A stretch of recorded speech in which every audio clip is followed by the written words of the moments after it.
I know it's summer now, but school's starting up again soon, and I think it's super important that we go over some of the most common mistakes that people do when studying that keep them from getting the good grades, keep them from getting those straight A's, and how to fix these problems.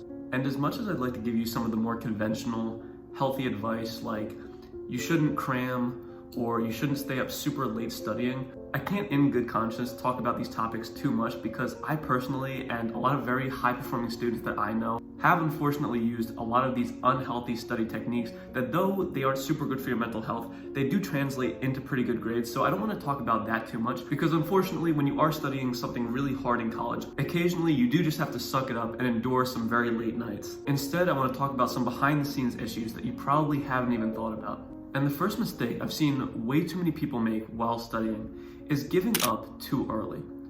I've studied with a lot of people who have had this idea that if they don't understand the information by the night before the test, then they just won't understand it at all by then and they should just give up and stop studying. A lot of people get tired and they rationalize that their brain just can't fit any more information in it and they might as well just stop studying and just be happy with whatever grade they get, even if it's not going to be a good one. And based on the people I've seen get the best grades, this just simply isn't true. It doesn't matter if you have 1 month or one night. If you have time, there's always at least a little bit of information you can still jam into your head. And this is where we really have to strike a balance because most of the time you're hearing stuff like this the night before tests when it's really late and everyone's really tired and they just honestly don't want to work anymore.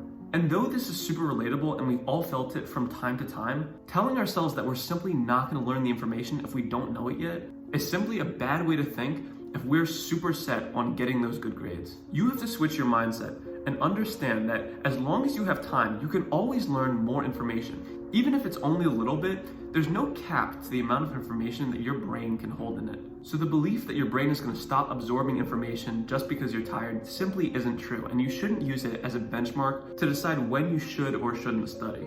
Ideally, study until you know all the information you think you'll need to know for test day. But again, you're obviously going to want to space this out so you're not always left cramming because that just isn't good for your mental health, for fatigue, brain fog, motivation, or anything else. And now the second mistake that a lot of people make while studying is to set their main goal as the amount of time that they're studying for as opposed to what they're actually learning.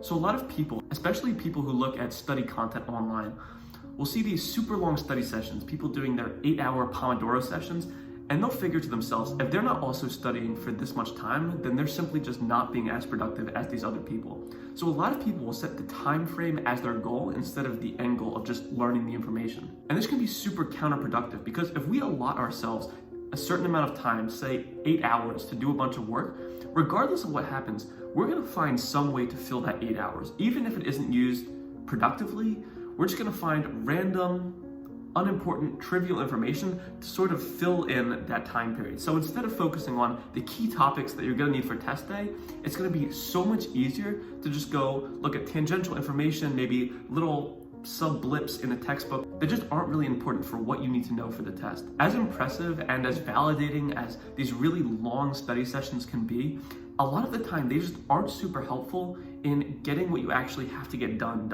As students with other things going on in our lives, our main priority should not be to study for as long as possible. We have other things to do, social lives, other commitments, hobbies, other things to do with our time. And quite frankly, we want to spend as little time as possible actually studying so we can just do other things with our days. So aside from feeling very productive when we set the time as our goal, it's not really doing too much else for us.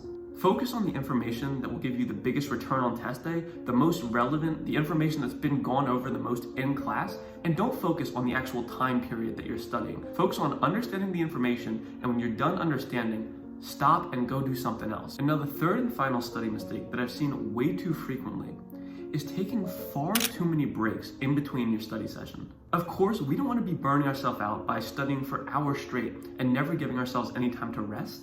But at the same time, if you're constantly taking breaks in the middle of studying, you're never allowing yourself to actually sink into a deep focused state where you can get the majority of good focused work done. We've all had the experience of settling into work, and for the first couple minutes, or maybe even the first 20 minutes, we don't feel super productive. We feel some friction to actually getting started and to actually absorbing information. But as the time goes on, we start to get more and more comfortable with the information, and we sink into a sort of flow state where we're just absorbing information a lot faster and it just feels a lot more natural and easy for us. But if we're constantly taking breaks, we're constantly pulling ourselves out of this attention, and we constantly have to settle back into attention.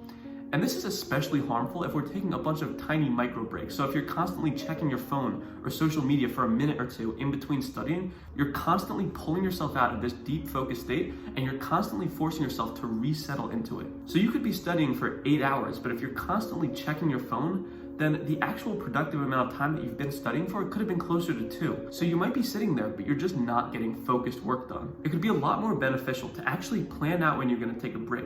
So say you're gonna study for an hour and then give yourself a 15-minute break maybe. And by planning this in advance, you can actually promise yourself that you're gonna focus for a certain amount of time, and then when that time is over, you're gonna allow yourself to break that focus, relax for a little bit, and then resettle back into work afterwards, instead of constantly interrupting your focus. Because there's no learning without good focus, and if we're constantly breaking this focus, a real comprehensive picture of what we're trying to learn just isn't possible. So the 3 mistakes we've talked about in this video.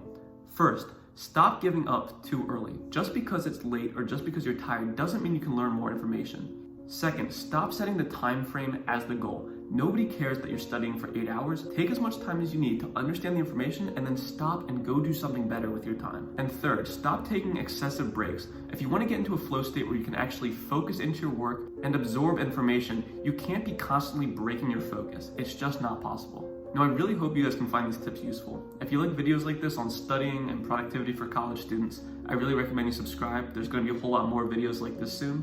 But until then, I'll see you guys.